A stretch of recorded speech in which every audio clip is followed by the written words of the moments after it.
Hello everyone, good morning to all of you. तो आज के वीडियो में हम लोग 17 जून 2020 के करंट अफेयर कवर करेंगे। होपफुली आप सभी फिट एंड फाइन हो गए, आप सभी की स्टडी अच्छी चल रही होगी। अपना ख्याल रखिए इस लॉकडाउन में और पढ़ाई करते रहिए इसी तरीके से। कोई भी कंफ्यूजन है जीएस से रिलेटेड या फिर अगर कोई भी आपको इंक्वायरी करनी है कि किस तरीके से मेरे आगे के कोर्सेज आ रहे हैं अनअकैडमी प्लस पर, तो भी आप मुझसे पूछ सकते हो कमेंट बॉक्स में लिखकर। मैं आपको डेफिनेटली रिप्लाई करूंगा। चलिए आज का सेशन स्टार्ट करते हैं। सभी क्वेश्चन बहुत ध्यान से समझिएगा, सभी क्वेश्चन इंपॉर्टेंट है। क्वेश्चन आज के इजी हैं। ओके, पहला क्वेश्चन है, recently on which date we have observed international day of family remittance. आपसे कह रहा है अभी हाल ही में अंतरराष्ट्रीय दिवस हम लोगों ने मनाया है फैमिली रेमिटेंसेस के लिए। अल्टीमेटली कहने का मतलब कि फैमिलीज की इंपॉर्टेंस को समझने के लिए दिवस मनाया जाता है। और ये दिवस किस दिन मनाया जाता है? ये हम लोगों ने मनाया कल के दिन 16 जून को मनाया international day of family remittance. यहाँ पर एक चीज और ध्यान रखनी है, 2020 की साल 2020 की इस बार की हमारी थीम क्या है? इस बार की हमारी थीम है रेमिटेंसेस आर अ लाइफलाइन। क्या बोलते हैं इसे? Remittances are the lifeline. अगला क्वेश्चन है, on which date we have observed world day to combat desertification and drop. आपसे कह रहा है अभी हाल ही में world day to combat desertification हम लोगों ने किस दिन मनाया। एक्चुअली इस दिन का मतलब ये होता है कि जमीन की उर्वरक क्षमता को बचाने के लिए, जमीन को बंजर होने से बचाने के लिए ये दिवस मनाया जाता है। ये दिवस किस दिन मनाया जाता है? आज के दिन हम लोग ये डे मना रहे हैं, मतलब 17 जून को। Fourth one is the correct answer. इसकी भी थीम आपको ध्यान रखनी है, इंटरेस्टिंग थीम है इस बार की इसकी। फूड, फीड एंड यहाँ पर कॉमा लगा लीजिए, food, feed, fibre, the links between consumption and land. बिल्कुल सिंपल सी थीम है, ध्यान रखना है। इस तरीके की एक स्टेटमेंट की थीम एसएससी लगातार पूछता रहता है, तो ध्यान रखो। एक बार फिर से मेरे साथ पढ़ो, food, feed, fibre, the links between consumption and land. ये इस बार की थीम है world day to combat desertification की। अगला क्वेश्चन है, ये कौन सा पेमेंट बैंक है जिसने अभी हाल ही में एमएसएमई के लिए सुरक्षा सैलरी अकाउंट लॉन्च किए हैं? एमएसएमईज को सुरक्षा सैलरी अकाउंट की फैसिलिटी दे रहा है ये Airtel payment bank. Airtel payment bank की बात करें तो इसका हेडक्वार्टर है नई दिल्ली। इसकी स्थापना अभी 2017 में ही हुई थी और एयरटेल पेमेंट बैंक के सीईओ हैं अनुब्रत बिस्वास। क्या नाम है इनका? यहाँ पर मैं लिखता हूँ, अनुब्रत बिस्वास, ये इसके सीईओ हैं। अब देखो यहाँ पर एयरटेल की भी बात कर लेते हैं लगे हाथ। एयरटेल का हेडक्वार्टर भी नई दिल्ली है और एयरटेल के सीईओ कौन है? इनका नाम है गोपाल विट्ठल, गोपाल विट्ठल। अगला क्वेश्चन है, recently in which city chief minister of Karnataka inaugurated organic fertiliser unit. Karnataka में सरकार किसकी चल रही है? बी एस येदुरप्पा यहाँ के चीफ मिनिस्टर हैं। इन्होंने अभी हाल ही में ऑर्गेनिक फर्टिलाइजर यूनिट की स्थापना कहां पर करी है? इसका शुभारंभ इन्होंने कर्नाटक के यदियूर में किया है। कहां पर? Yediyur. So fourth one is the correct answer. Karnataka में गवर्नर कौन है? यहाँ पे गवर्नर है वजुभाई वाला, वजुभाई वाला।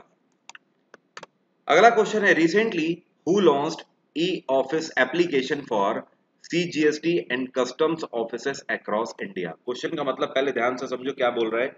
आपसे कह रहा है अभी हाल ही में इनमें से ये कौन है जिन्होंने ई ऑफिस एप्लीकेशन लॉन्च किया है, जिसके तहत सीजीएसटी आप अपना पे कर सकते हो और पूरे भारत में कहीं पर भी कस्टम्स के ऑफिस जो हैं वहां से आप कम्युनिकेट कर सकते हो। तो ये जो ई ऑफिस एप्लीकेशन लॉन्च किया है, ये लॉन्च किया है एम अजीत कुमार ने। अब ये एम अजीत कुमार हैं कौन? तो आपको ध्यान रखना है, M Ajit Kumar central board of indirect taxes and customs के चेयरपर्सन, चेयरपर्सन। तो he is the chairperson of central board of indirect taxes and customs. इसकी स्थापना 1964 में करी गई थी। तो central board of indirect taxes and customs के चेयरपर्सन अजीत कुमार के द्वारा ई ऑफिस एप्लीकेशन अभी हाल ही में इनॉग्रेट किया गया। अगला क्वेश्चन है, recently to which country HIL India limited supplied 25 MT malathion 95% ULB insecticide for locust control programme. देखो घबराओ नहीं, क्वेश्चन देखकर यहाँ पर समझो क्या बोल रहा है आपसे। आपसे कह रहा है अभी हाल ही में एचआईएल इंडिया लिमिटेड के द्वारा, एचआईएल की फुल फॉर्म यहाँ पर क्या है? हैदराबाद इंडस्ट्रीज लिमिटेड इसको बोलते हैं। तो हैदराबाद इंडस्ट्रीज लिमिटेड के द्वारा अभी हाल ही में 25 यूएलवी इंसेक्टिसाइड लोकस्ट वॉर्म को कंट्रोल करने के लिए किस देश को दिए गए हैं? देखो लोकस्ट क्या है, ये टिड्डा होता है। तो अभी आपने देखा इस टिड्डे की वजह से पाकिस्तान में एग्रीकल्चर इमरजेंसी लगी, भारत में भी इसका खतरा मंडरा रहा था। तो इससे बचाव के लिए एक कीटनाशक है जिसका नाम है एमटी मेलेथियन 95% यूएलवी इंसेक्टिसाइड। तो ये कीटनाशक भारत के द्वारा किसको दिया गया? भारत के द्वारा ईरान की सरकार को यह पहुंचाया गया। तो second one is the correct answer. उम्मीद करता हूं अब आपको समझ आ गया होगा। और ईरान में इस टाइम पे सरकार किसकी है? यहाँ के राष्ट्रपति हैं हसन रूहानी। हसन रूहानी। बाय द वे एचआईएल की बात करें तो इसकी स्थापना 1946 में करी गई थी। ईरान की कैपिटल है तेहरान, इराक की कैपिटल है बगदाद, पाकिस्तान की इस्लामाबाद और अफगानिस्तान की Kabul. Recently, according to World Investment Report 2020 released by UNCTAD, India is which largest recipient of FDI in 2019? आपसे कह रहा है अभी हाल ही में वर्ल्ड इन्वेस्टमेंट रिपोर्ट 2020 के आधार पर जो कि अंकटाड के द्वारा लॉन्च करी गई है, इसमें पूरी दुनिया में बात करें तो भारत को एफडीआई मिलने में भारत ने कौन सी रैंक सिक्योर करी है? भारत ने इसमें 9th रैंक सिक्योर करी है। ध्यान रखिएगा ये चीज। वर्ल्ड इन्वेस्टमेंट रिपोर्ट ये जो है जिसको अंकटाड ने लॉन्च किया है, इसका मेन मकसद ये है कि दुनिया में ऐसे कौन से कंट्रीज हैं जिनको सबसे ज्यादा एफडीआई सपोर्ट मिला है। तो यहाँ पर फॉरेन डायरेक्ट इन्वेस्टमेंट सपोर्ट में भारत रहा 9वें नंबर पे, 9th नंबर पे। तो third one is the correct answer. ये चीज ध्यान रखिएगा। अंकटाड का हेडक्वार्टर है जिनेवा। ओके, अगला क्वेश्चन है recently who launched a device? इस डिवाइस का नाम है Germi Ban that kills viruses and other germs in large areas. आपसे कह रहा है अभी हाल ही में इनमें से कौन है जिन्होंने जर्मी बैन नाम की ये डिवाइस लॉन्च करी है? ये डिवाइस जो है ये लार्ज स्केल पर जर्म्स और वायरसेस को किल करेगी। ये जो आपको डिवाइस दिख रही है इसका नाम है जर्मी बैन। इसको अभी हाल ही में लॉन्च किया गया है किसके द्वारा? ये जो आपको फोटो में दिख रहे हैं इनका नाम है जी किशन रेड्डी। एंड जी किशन रेड्डी कौन है? ही is the union minister of state for home affairs. इनका नाम थोड़ा सा इस टाइम पर ध्यान रखिएगा, इनका नाम बार बार आ रहा है न्यूज में, जी किशन रेड्डी। तो आपसे बार बार पूछ सकता है कि जी किशन रेड्डी कौन है, तो आपको हमेशा ध्यान रखना है ये है union minister of state for home affairs. Okay, अगला क्वेश्चन है और इसको इन्होंने कहां पर लॉन्च किया है ये भी आपको ध्यान रखना है। इसको इन्होंने हैदराबाद में लॉन्च किया है। हैदराबाद में इसका उद्घाटन इन्होंने किया है। अगला क्वेश्चन है recently India and Nepal signed a MoU to improve infrastructure of the complex of which monument? आपसे कह रहा है भारत और नेपाल के बीच में अभी हाल ही में एक पैक्ट पर साइन हुए हैं। इस पैक्ट पर भारत और नेपाल के बीच में साइन हुए हैं कि भारत नेपाल की मदद करेगा इनमें से किस चीज को के इंफ्रास्ट्रक्चर को रिन्यू करने में। तो भारत नेपाल में पशुपतिनाथ टेम्पल का इंफ्रास्ट्रक्चर इंप्रूव करेगा। यहाँ पर पशुपतिनाथ टेम्पल की अगर बात करें तो ध्यान रखना है ये टेम्पल किस नदी के किनारे पर बसा हुआ है? इस नदी को बोलते हैं बागमती रिवर। क्या बोलते हैं? बागमती नदी, बागमती रिवर, इसके किनारे पर यह बसा हुआ है। नेपाल में खागड़ा प्रसाद शर्मा ओली की सरकार है और इस टाइम पर प्रेसिडेंट यहां पर है विद्या देवी भंडारी। क्या नाम है? विद्या देवी भंडारी। अगला क्वेश्चन है recently in the webinar titled Van Dhan tribal startups bloom in India, Van Dhan scheme increased from 18,000 SHD to how much SSD? यहां पर एसएसडी का मतलब क्या है? एसएसडी का यहाँ पर मतलब है सेल्फ हेल्प ग्रुप। क्या बोलते हैं? Self help group. जिन लोगों को नहीं पता है उनको मैं थोड़ा सा आइडिया दे देता हूं। आप लोगों ने सुना होगा कि आपके शहर में भी कहीं ना कहीं कमेटी डाली जाती है। ये कमेटी का मतलब क्या होता है? सपोज मान लीजिए 12 लोग मिलकर कमेटी चला रहे हैं, तो इसमें क्या होता है एक अमाउंट फिक्स कर लिया जाता है। मान लीजिए कि 10,000 रुपए हर एक व्यक्ति को हर महीने यहाँ पर देना है और ये जो अमाउंट जमा होगा मतलब 12 लोगों ने 10-10 हजार दिए तो 1,20,000 हो गया। अब ये जो 1,20,000 ये जो अमाउंट है तो इस महीने में इन 12 में से किसी एक व्यक्ति को ये अमाउंट मिल जाएगा, अगले महीने इसी तरीके से फिर जमा किया जाएगा, फिर किसी को अमाउंट मिल जाएगा। तो ये बेसिकली एक बार में वन टाइम पर एक बड़ा अमाउंट उठाने के लिए चांस होता है। एसएसडी की खास बात ये होती है कि कई सारे कोऑपरेटिव बैंक्स वगैरह स्कीम लेकर आते हैं कि एसएसडी के लिए ही वो स्कीम लॉन्च करी जाती है। तो ये जो अभी वेबिनार लॉन्च किया गया one Dhan tribal startup Bloom in India, इसके तहत ये फैसला लिया गया कि भारत में सेल्फ हेल्प ग्रुप की संख्या 18,000 से बढ़ाकर 50,000 तक ले जानी है, 50,000 तक इसको ले जाना है। So third one is the correct answer. अभी हाल ही में एक बायोग्राफी न्यूज में आई है दादा भाई नेहरूजी की। इस बायोग्राफी बुक का नाम है Nehru ji Pioneer of Indian nationalism. ये किताब किसने लिखी है? तो जो आपको पिक्चर में दिख रहे हैं इनका नाम है दिन्यार पटेल। क्या नाम है? दिन्यार पटेल। ये ऑथर है basically university of south Carolina में, यूनिवर्सिटी ऑफ साउथ कैरोलिना में ऑथर हैं ये बीबीसी न्यूज के लिए भी आर्टिकल लिखते हैं, ये टाइम्स ऑफ इंडिया के लिए भी आर्टिकल लिखते हैं एंड न्यूयॉर्क टाइम्स के लिए भी आर्टिकल लिखते हैं। तो बहुत ही फेमस राइटर हैं। इनके द्वारा ये किताब लिखी गई है Nehru ji Pioneer of Indian nationalism, दादा भाई नेहरूजी। ध्यान रहे दादा भाई नेहरूजी को grand old man of India के नाम से भी जाना जाता है।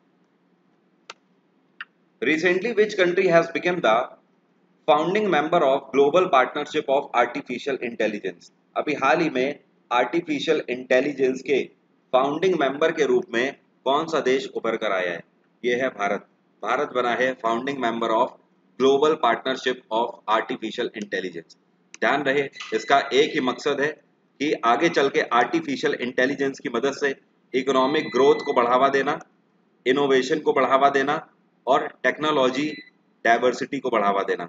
ये इसका मेन मोटो है। ओके, भारत की कैपिटल तो आपको पता ही है नई दिल्ली, चाइना की कैपिटल है बीजिंग, यूएस की कैपिटल है वॉशिंगटन, डेनमार्क की कैपिटल है कोपनेगान। अगला क्वेश्चन है रिसेंटली अरुण कुमार रामनिक लाल मेहता पास्ट अवे। अभी हाल ही में अरुण कुमार रामनिक लाल मेहता का निधन हो गया। ये क्या थे? ये एक बिजनेस पर्सन थे, ध्यान रखिएगा। ये कौन थे? तो ध्यान रखना है, अभी आप लोगों ने देखा होगा 2019 में ही शादी हुई थी। ये है आकाश अंबानी और ये है श्लोक मेहता। इनका नाम क्या है? श्लोक मेहता। तो श्लोक मेहता जिनकी शादी आकाश अंबानी से हुई थी, तो श्लोक मेहता के ये ग्रैंड फादर है। क्या नाम है इनका? इनका नाम है अरुण कुमार रामनिक लाल मेहता। रामनिक लाल बेसिकली इनके पिता का नाम था, तो पिता का नाम जोड़ दिया गया है, वैसे इनका नाम अरुण कुमार मेहता है। तो अभी हाल ही में इनका निधन हो गया। अगला क्वेश्चन है recently Mohammad Naseem has passed away. Mohammad Naseem का निधन हो गया। ये फॉर्मर मिनिस्टर थे आवामी लीग के, जो कि कौन से देश से बिलोंग करते हैं? आई थिंक आप लोगों के लिए आसान क्वेश्चन है। आप लोगों को पता है Awami League is the party of Sheikh Hasina, और Sheikh Hasina is the prime minister of which country? Bangladesh. तो उसी आवामी लीग के फॉर्मर मिनिस्टर मोहम्मद नसीम का भी हाल ही में निधन हो गया। उम्मीद करता हूँ सभी क्वेश्चन आपको क्लियर हो गए होंगे। फर्दर कोई भी डाउट है आज के करंट अफेयर में तो आप मुझसे कमेंट बॉक्स में पूछ सकते हो। अब बात करते हैं आज के स्टैटिक जीके के क्वेश्चंस की, और पहला क्वेश्चन है हमारे सामने, what was the capital of Magadh? जिन लोगों को मगध नहीं पता है मैं बता देता हूँ, ये है भारत, और भारत में ये वाला एरिया है उत्तर प्रदेश और बिहार वाला एरिया पहले मगध कहलाता था। तो मगध की कैपिटल क्या हुआ करती थी? मगध की कैपिटल हुआ करती थी Rajgir. Fourth one is the correct answer. Next question है lessons life taught me unknowingly an autobiography, this is the biography of whom? ये जो किताब है basically lessons life taught me unknowingly an autobiography, ये किसके ऊपर लिखी गई बायोग्राफी है? ये ऑटोबायोग्राफी है अनुपम खेर की। Third one is the right answer. 2019 की फेमस बुक्स में से ये एक है। इसी तरीके से ध्यान रखिएगा शाहिद अफरीदी ने भी अपनी बायोग्राफी लॉन्च करी थी, इसका नाम था game changer. Game changer. Next question है which of the following is known as brass city? Brass city इसको हिंदी में बोलते हैं पीतल नगरी। पीतल नगरी के नाम से किसको जानते हैं? पीतल नगरी के नाम से मुरादाबाद को जाना जाता है। First one is the right answer. इसी तरीके से तालों का शहर किसको बोलते हैं? City of locks. तो ताले सबसे ज्यादा बनाए जाते हैं अलीगढ़ में, तो Moradabad is known as brass city. Next question है Pamir plateau is the nearest of which Indian state? Pamir plateau, Pamir का पठार जो है ये किस भारतीय राज्य के सबसे पास में स्थित है? जिन लोगों को मैप नहीं पता है यहाँ पर थोड़ा ध्यान से देखिए, ये मैं ऊपर जम्मू कश्मीर वाला हिस्सा बना रहा हूँ, ठीक है? तो ये है जेएनके और इसके जस्ट ऊपर है ये पामीर प्लेटू।